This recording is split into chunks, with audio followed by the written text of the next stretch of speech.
Blocks for anyone, or Yeah, does everybody have blocks? blocks and belts and balls. And balls. I bet you Ann doesn't have balls. There's your balls, Ann. Now you're part of the ballsy group. Welcome. Only at a women's retreat do you have to say, don't forget your balls. Oh, wait, that's close. If you have two, put it in the sock.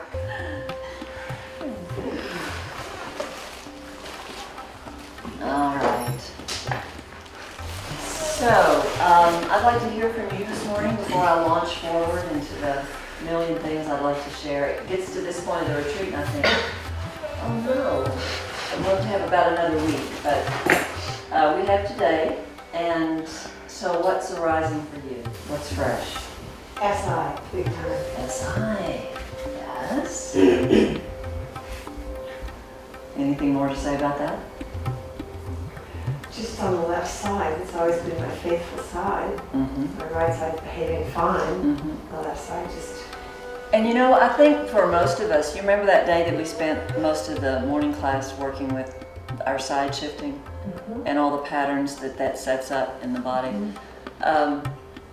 Start with kind of, whenever it occurs to you, come out of your side shift into the center and just see if over time your SI joints feel different. Just see. It's a simple experiment. It means you'll be more aware. And the side shifting pattern, all of the little pulleys that it creates throughout the myofascial lines, there's no way that it can't affect our foundations. So it's going to affect the foundation of the sacrum. It's going to affect the foundation here of the cranium with the cervical spine. It's going to affect our feet right at the talus because one talus collapses in and one rolls out when we side shift. I mean, if you look at what side shifting does to our foundations, there's no way that SI can be unaffected. So then when we begin to work symmetrically and intelligently, it's going to go, wait a minute. that's what's happening. That's what I feel. I'm really being conscious of side shifting. Yeah. And so now I'm not doing this and I'm using that. So. Yes. So it's going, I suddenly have to be strong. You know that feeling. I have to be strong. You complain.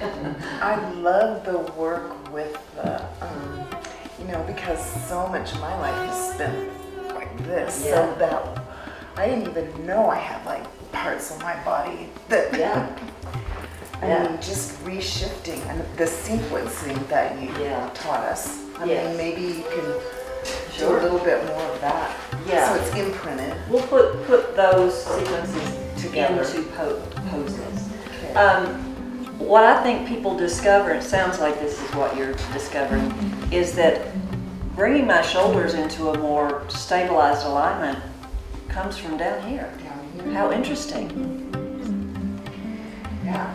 It's so It comes from letting go here and waking up here, serratus, lats, or lower rhomboids. Yeah, it's interesting that our backs are really so unsupported and we're trying to hold down everything up from here. And the more unsupported our spines feel, the more everything starts to grab around that. So when we start coming into that stabilized corseting, that becomes natural over time. It's not like you have to suddenly, for instance, as a dancer, we were constantly taught to pull in and up. But it wasn't the kind of nice pulling in and up that we do in yoga. It was very much to flatten the belly and create a visual image for the stage.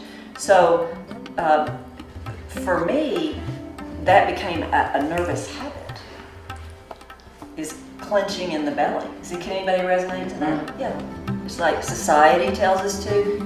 My mother never told me to do that. I was a skinny little girl. But when you're a ballet dancer, you're never skinny enough. So it's like, it became this nervous habit. And over time, that became a really unhealthy feeling in my body. But I wasn't strong in my core. Interestingly, when I began to actually become strong, in the core, bad habit fell away. I never do that anymore, ever.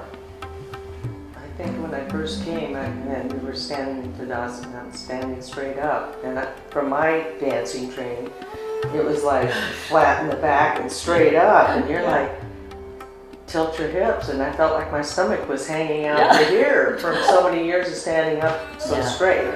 Yes, because gripping in the way we did in ballet flattens your lumbar. And it still feels a little unnatural because of my feet, you know, my foot surgeries and just the weird collapsed arches, and it's hard for me to be in that part of my foot. Yes. And it, you know, it'd be interesting to know how much of the foot issues came from this. Yeah. Yeah. So it's I think I'm pretty sure I'm never going to lose the fascination with the body, you know, and just how it's built to move and the patterns it takes on. I find it utterly fascinating. And I love it when people talk to me about, well, this is what my body's doing, and this is what my body's doing, and this is what my body's doing, and there's a part of me going, and tracking it back to a movement pattern that began somewhere back there in time. And so many of our posturing habits and our movement habits, they're observed. You know, I always had a very upright posture because I had a British mother. And Mom told me that they had this class when she was a kid called deportment. And they would write the book on their head. And so you had to lift up and keep that book kind of balanced. And what a great class. If you think about it, we didn't do that. Nothing like that. So I was naturally had a good posture, but I think for a lot of us, we observe, you know, the observation, you mimic what you see, but also emotional things have a great impact on our posture. Where we hold, where the tragedies and the traumas and the sadness and the anger, how they shift us energetically and thus physically. Yeah. So it's kind of an interesting practice, yoga is. I would never really have enjoyed the kind of practice where you just get on the mat and start working out. I mean, it makes you feel good, and I'm not saying that I never do that, but I think it's kind of limited in what it gives you compared to a practice that's so exploratory, where you're not just demanding things of your body, but you're opening and listening to your body. It's really different. Have you ever noticed? Yeah. Like way different. I call that do this, do that yoga, and that's okay because it's making people strong and healthy and positive and all those things. But I think we're meant to listen a whole lot more in our lives than we do. Probably to each other, but certainly to a greater wisdom. And I think that part of that's listening to the body, truthfully. Yeah. I thought it was really interesting to add the inquiry inside of myself about the myofascial lines and what they're doing as I'm working inside to kind of flower out a pose. I thought that was really a new way of working that provided a little bit more stability on the mat. That was one, and two was that working on the Ironman athletes and feeling like I was going to get my hand shot up with Tramiel because it was so sore. The work that we did with the correcting the shoulders, wow, I have no pain and I'm right back in. I don't need an adjustment. Wow. It all came back. So I was very impressed with that. I really want to take those things home. Yes, wonderful. Yeah. Wonderful. Yeah. Let's look at our hand for a moment. And you know how I talk about the talus, you know, it's right there and it's kind of a little cubey looking bone. It's a funny thing, but it's there, like pinched between the malleoli. But it's kind of the keystone of the arch of the foot. Well, the hand has the same sort of bone. It's called the capitate. And if you look at look at bones of a hand in a book, or you'll see these are all kind of cubed looking bones. It's kind of interesting, the bones of the hand. And right here in the center is the capitate. So it's lined up with your middle finger. Interestingly, it's also lined up with the carpal tunnel. So when we come down in yoga, you notice you'll never hear a yoga teacher say, root through the base of your middle finger. You'll never hear that. It does root a little bit, but if you just put your hand down now on the floor or on a block or something and you kind of lean a little bit of weight forward, if you press down through the base of the index finger and the root of the thumb and the base of the little finger, you feel how there's kind of a lightness under the base of the middle finger and a kind of a lightness in the very center of your palm. And then if you kind of squeeze the thumb toward the fingers and the fingers toward the thumb without actually moving your hand, can you feel that that area pops up, like there's a little arch there? And when that pops up, there's a line that pops up from the base of the middle finger to the carpal tunnel in your wrist. You feel that? Like right there? That's it, right there. Do not dump that down on the floor ever, because you're mashing two main nerves that run through there. So that, you want to have that little kind of tunnel.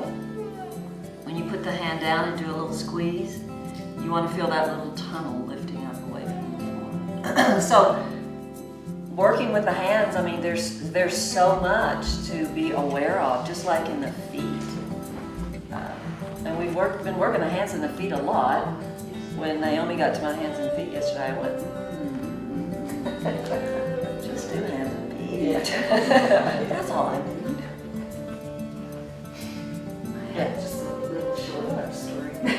I have a friend who's a priest, and he told me that he was really having trouble in his training until the day he let go of his muscles, these clenching these muscles, just let it hang out.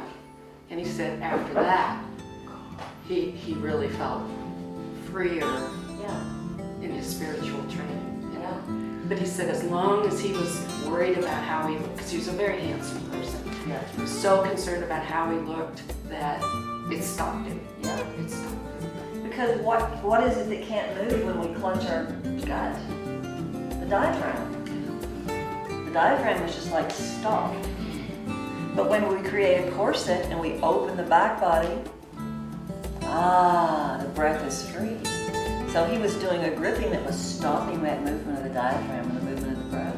And a lot of people do that. So in a sense, we have to drop away a whole lot before we can add on techniques that are really healthy and supportive for the body. It's different for everyone, but anything else? Yes. The thing that I did a lot, and Mary Jo said she did this too, is when my shoulders and arms after working on the computer for a while would get tired, I would stand and go like this and pull it back, and I thought I was doing such a great thing. And after you showed us this thing with the arms, the elbows bent, and even just holding a pretend a strap between the hands and abducting a little bit, big difference. Now I have this whole upper chest area is open. But for me, this is a big challenge because it took away a lot of this musculature here. So I don't have a sense of it a lot of times, but I think I could get some back with this new way of opening. And it's just as simple as the other one, but 10 times more effective because I could see myself in the mirror just. That's nice, like peeling it back. Just peeling it up. Yeah, nice. Very nice. Yeah, having the arms straight on all the poses is kind of overrated, and we'll look at that a little bit today. And it's not even possible for a lot of people. I mean, if you can do your down dog and your handstand and all of your poses with your arms straight out, celebrate that, because a lot of people can't. So we'll look at that some again today. I think after driving the car for 2,200 miles, so I was doing this, and I think I actually irritated this. Yeah, you did. So could you just I thought I was doing the right thing. exercise just, for 2 minutes? Sure. Not spend an hour doing it. Right. So we can go over, because Pam really likes it too. Yeah. And it's for sure. Yeah, I'd like to review those and add on another one, but let's stretch the legs on first. You see, one of the things we're really looking at, Anne, is what I saw you doing was you're trying to do a stretch, but there's an internal rotation of the humeral head. So that is aggravating for this area right in here, so the biceps tendon. So if you press into the block, create a little bit of adduction, see if that doesn't kind of lift you up out of your pelvis slightly. You know, the way that we work the adductors and the abductors, the inner myofascial lines and the outer myofascial lines really has to do a lot with stabilizing the back.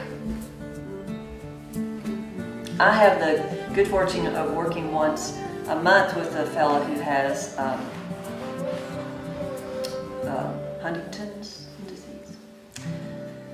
And he's really lost a lot of, you know, he's getting really watery, and the first thing I did was start having him work on abduction, adduction, abduction, adduction. And 1 month later, I saw him walking in the drive and walking around the back and up the steps into the studio, and he was so much more stable. So it's really interesting to notice what a difference it makes to the body. Now, remove that block. Just place your hands lightly on your outer thighs. We won't strap ourselves up. I just want to review a few things. Place the hands on the outer thighs, and we're just going to do a little isometric. Awaken your feet. Look at them. Let them be really alive. And then press forward through the base of the big toes and the base of the little toes. Spread the roots of the toes wide. And give that activation through the feet as if you're kind of suctioning something juicy in through the arches of the feet. And you really are trying to deliberately and intentionally pull that magical elixir all the way through the legs, through the hips, and into the belly. And that's going to awaken a lot of myofascial lines. Then if you dig the heels down and you feel like you're trying to stretch the piece of sticky mat a little wider apart, put your hands on your outer thighs, they're already there. Press the outer thighs into the hands and resist the hands back into the thighs. And you'll feel your abductors working. Does everybody feel that a little bit? And then if you try to drag your heels towards you but you can't, there's that virtual action. The knees are going to bend a little bit. And it's like, I'm trying to pull the mat, I'm trying to pull the mat. Can you feel how that pulls you up a little bit? The spine pulls up, the pelvis pulls up a little bit. Does everybody feel that? Isn't that interesting? And then release. So that's just an example of kind of barely engaging a few areas that really change how your pelvis and your legs and your spine all relate to each other.